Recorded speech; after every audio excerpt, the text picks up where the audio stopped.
Senhor esteja convosco. Ele está no meio de nós. Proclamação do Evangelho de Jesus Cristo, segundo Lucas. Glória a vós, Senhor.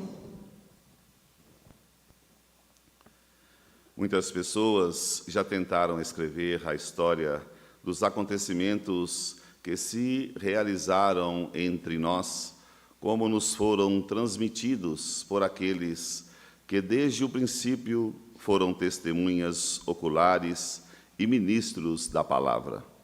Assim sendo, após fazer um estudo cuidadoso de tudo o que aconteceu desde o princípio, também eu decidi escrever de modo ordenado para ti, excelentíssimo Teófilo. Deste modo, poderás verificar a solidez dos ensinamentos que recebeste. Naquele tempo, Jesus voltou para a Galiléia com a força do Espírito, e sua fama espalhou-se por toda a redondeza. Ele ensinava nas suas sinagogas e todos o elogiavam. E veio à cidade de Nazaré, onde se tinha criado. Conforme seu costume, entrou na sinagoga no sábado e levantou-se para fazer a leitura. Deram-lhe o livro do profeta Isaías. Abrindo o livro, Jesus achou a passagem em que está escrito: O Espírito do Senhor está sobre mim, porque Ele me consagrou com a unção para anunciar a boa nova aos pobres. Enviou-me para proclamar a libertação aos cativos e aos cegos a recuperação da vista, para libertar os oprimidos e para proclamar um ano da graça do Senhor. Depois fechou o livro, entregou-o ao ajudante e sentou-se. Todos os que estavam na sinagoga tinham os olhos fixos nele. Então começou a dizer-lhes: Hoje se cumpriu essa passagem da Escritura que acabastes de ouvir. Palavra da salvação. Glória a vós, Senhor.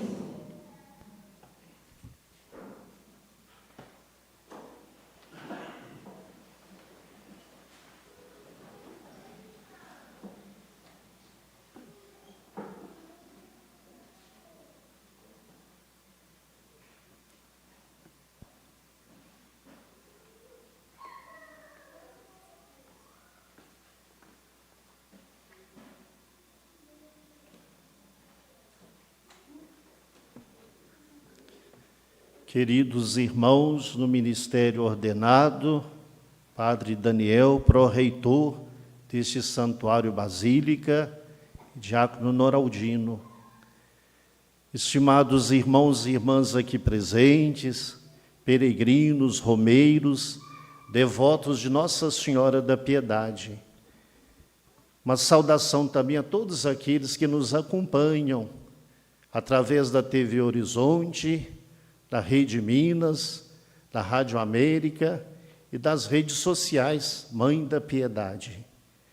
Permitam-me fazer uma saudação especial aos doentes, aos enfermos, aqueles que estão acamados, debilitados na sua locomoção e que não têm condições de participar nas suas próprias comunidades da celebração eucarística. Que essas pessoas se sintam amparadas também pela nossa oração, pela nossa proximidade fraterna. Meus queridos irmãos e irmãs, o Papa Francisco, no dia 30 de setembro de 2019, instituiu o terceiro domingo do tempo comum como domingo da Palavra de Deus. E nós estamos exatamente celebrando hoje o terceiro domingo do tempo comum. Então, hoje, no mundo inteiro, se dá um realce, um destaque à Sagrada Escritura, à Palavra de Deus, que para nós é tão importante. E o Papa, quando instituiu este dia, ele chamava atenção para a necessidade do povo de Deus criar familiaridade com a Palavra de Deus, intimidade com a Palavra de Deus. O desejo dele é que cada pessoa deixe o seu coração ser fecundado pela palavra, para que produza frutos espirituais abundantes, não só na vida de cada pessoa, mas também de todas as nossas comunidades de fé. E aí, meus queridos irmãos e irmãs, no Brasil, nós sabemos que talvez esse dia tenha o seu valor, mas nem era necessário. Por quê? Porque desde 1971, nós celebramos o mês de setembro nas nossas comunidades como o mês da Bíblia. Então, o povo brasileiro foi adquirindo, a partir desta iniciativa da CNBB, uma intimidade muito grande com a palavra de Deus. Foi criando o hábito de cultivar uma espiritualidade bíblica, que é uma espiritualidade profunda e que, de certo modo, ilumina a nossa vida pessoal e comunitária. Mas nunca é demais dar um destaque para a palavra de Deus. Por isso nós estamos em comunhão com o Papa Francisco, nesse dia que é o dia da palavra de Deus. E a liturgia da palavra deste domingo chama a atenção exatamente para a palavra de Deus, chamada no Antigo Testamento de lei, de Torá, como nós ouvimos na leitura do livro de Neemias. Essa primeira leitura é linda, porque é quase que o relato, a descrição de uma belíssima celebração da liturgia da palavra. O povo estava exilado na Babilônia, mas tinha sido libertado, estava voltando para Jerusalém. E a preocupação de Esdras, o sacerdote, era exatamente, de novo, colocar o povo em comunhão com Deus, resgatar a identidade religiosa do povo, reconstruir o país. E ele descobriu que o instrumento bonito para poder conseguir tudo isso era a palavra de Deus. Então, ele convoca a Assembleia, o povo de Deus, para uma celebração da palavra. Isso aconteceu em Jerusalém. E o interessante, meus irmãos e irmãs, os detalhes desta celebração. Primeiro, o cuidado na preparação do local. Disse que essa celebração foi feita numa praça, não foi feita dentro do templo. Isso é importante, por quê? Porque nesse período, após o exílio da Babilônia, a instituição mais importante para o povo não era o templo, era a palavra de Deus.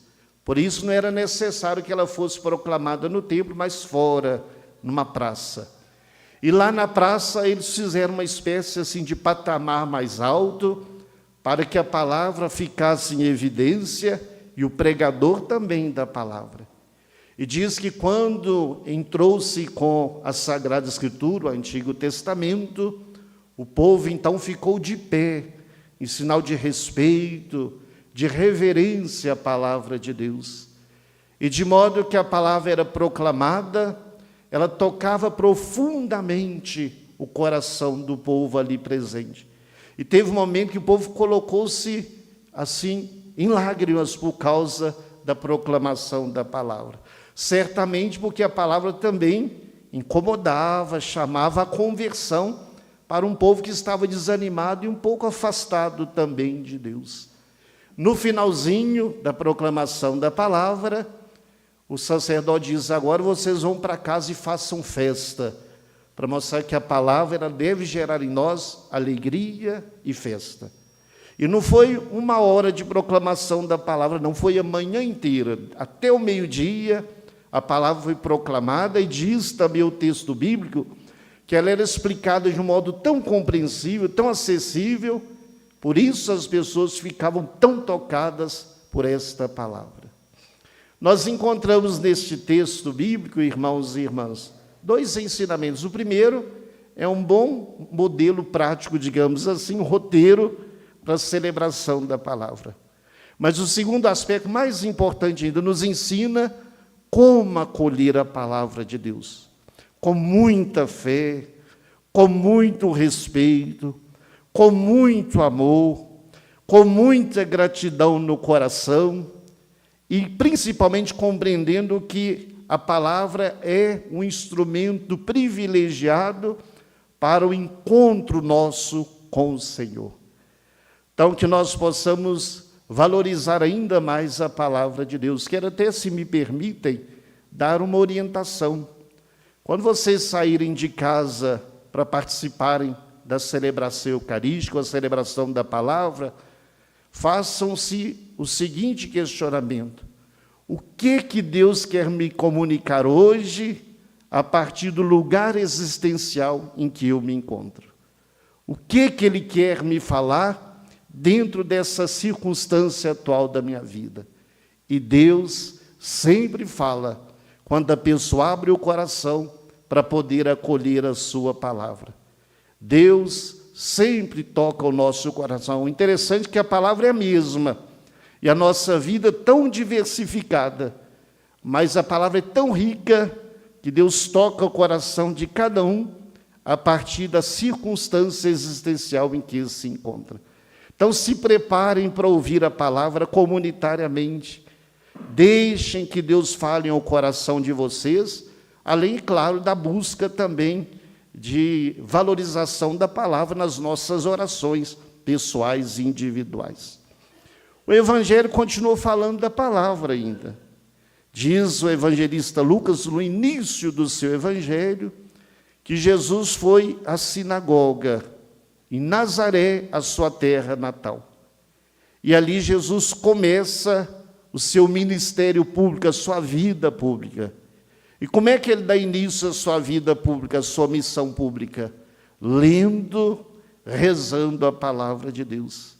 E ele então abriu o Antigo Testamento e encontrou com o texto do profeta Isaías. E o texto dizia a respeito exatamente de alguém cujo Espírito do Senhor estava sobre ele. E vai então descrevendo a missão deste alguém. Jesus fecha o livro, as pessoas ficam com o olhar fixos nele, e ele diz assim: hoje se cumpriu esta palavra. Meus irmãos e irmãs, aqui nós vemos duas coisas muito importantes. Primeiro, o projeto, o programa de vida de Jesus. Ele foi enviado para quê? E aqui diz claramente: para proclamar a libertação aos cativos, anunciar a boa nova aos pobres, aos cegos a recuperação da vista, libertar os oprimidos, proclamar um ano da alegria, da graça do Senhor. Ele foi enviado a todos, em nome do Pai, ungido pelo Pai, mas para poder ser presença linda na vida, especialmente dos mais sofridos, daqueles que, de algum modo, são menos amados pela sociedade. Mas aqui nós encontramos outro aspecto muito interessante, que é exatamente quando Jesus diz: hoje se cumpriu esta passagem da Escritura que acabaste de ouvir. O que ele está dizendo? Eu sou o cumprimento de todo o Antigo Testamento. Ele não é o cumprimento só desse texto do profeta Isaías. Tudo aquilo que o Antigo Testamento, os profetas falavam sobre o Messias prometido, ele está dizendo: eu sou esta promessa cumprida. Ele é a palavra que se fez carne. Não é mais a palavra do profeta, mas ele mesmo é o cumprimento de todas essas promessas.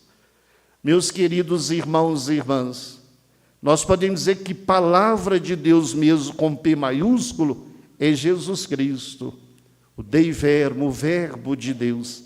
Tanto é verdade que São João fala no seu livro: no princípio era a palavra, e a palavra se fez carne e habitou entre nós.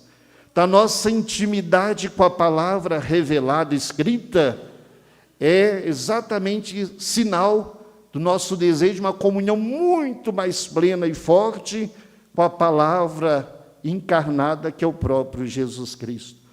E nós só devemos compreender as Sagradas Escrituras recorrendo a Jesus Cristo. Ele é a chave de leitura para toda a Escritura. Nele se cumpre toda a Escritura. Ele é a plenitude do desejo do Pai, que por amor o enviou a este mundo para nos libertar também de tantas opressões e nos conceder uma vida nova.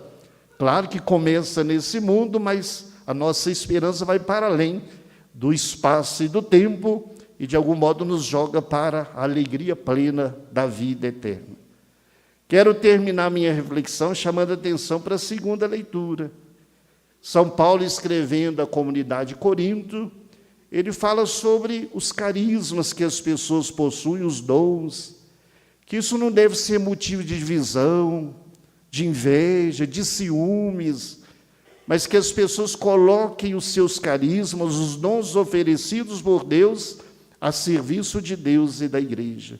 E a igreja é esse corpo místico, ou seja, cada pessoa é um membro diferente. E a unidade desses membros que forma a igreja, que é o corpo místico, cuja cabeça é Jesus Cristo.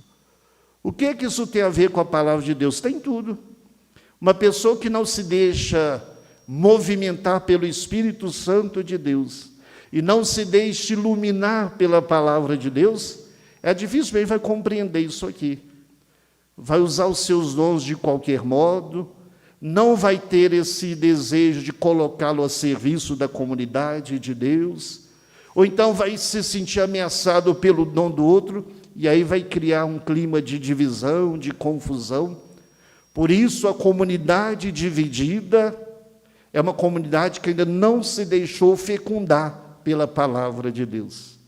Uma comunidade onde há muita separação, muita divisão, é uma comunidade que não se deixa iluminar pela palavra de Deus. Porque se os membros daquela comunidade se deixassem iluminar pela palavra, descobririam a beleza de colocar os dons a serviço e a beleza de estarem unidos na mesma fé, no mesmo batismo, no mesmo amor e no mesmo mestre, a palavra viva que é Jesus Cristo. Então, que nós descobramos a alegria de colocar nossos dons a serviço, iluminados também pela palavra de Deus. Que cada um de nós valorizemos sempre a palavra de Deus. Vamos reservar no nosso dia um tempinho para o contato com a palavra. Não precisa ser um texto longo, que não é só para ser lido, é para ser rezado, meditado. Mas, ao mesmo tempo, que nossas comunidades de fé não façam nada, não exerçam nenhuma atividade sem a palavra. A catequese seja bíblica, iluminada pela Bíblia, a nossa liturgia, qualquer movimento na igreja, não faça nada, nenhuma programação, nenhuma atividade sem recorrer à palavra, que as pastorais se deixem fecundar pela palavra, qualquer encontro rápido que nós formos fazer, que coloquemos a palavra como a grande iluminadora das nossas ações. Então, nós agradecemos a Deus por esse domingo da palavra dele, pedimos a Ele que nos dê a graça de valorizarmos ainda mais a sua palavra em nossa vida, na nossa família e em nossas comunidades de fé. Louvado seja nosso Senhor Jesus Cristo. Para sempre seja louvado.